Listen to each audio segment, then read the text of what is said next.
Today I'll show you how to set work table's area size. Turn on the machine first, then click Device, Factory Parameters, then Axis Parameters, and click Read.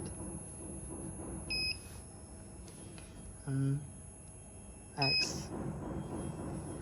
Click the parameters here.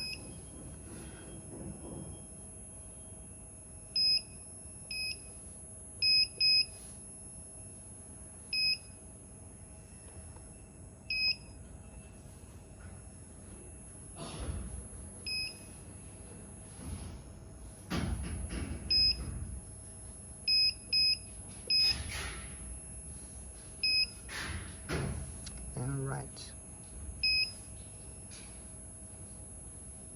It's okay now.